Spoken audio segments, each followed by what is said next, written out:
চলুন দেখে না যাক। ভিডিও ভালো লাগলে অবশ্যই চ্যানেলটি সাবস্ক্রাইব করবেন।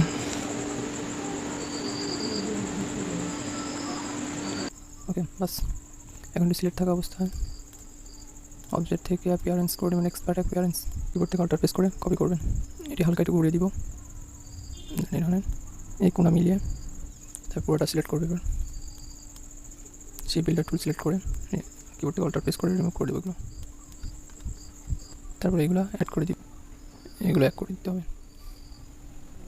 তারপরে গ্রেডিয়েন্ট কালার সিলেক্ট করে গ্রেডিয়েন্ট কালার অ্যাপ্লাই করে দিচ্ছি। এটি সিলেক্ট করে ইফেক্টস যাবেন, ইফেক্টে ডিসকর্ড ট্রান্সফর্ম থেকে ট্রান্সফর্ম, এখানে অ্যাঙ্গেল 16 সেট করে দিব,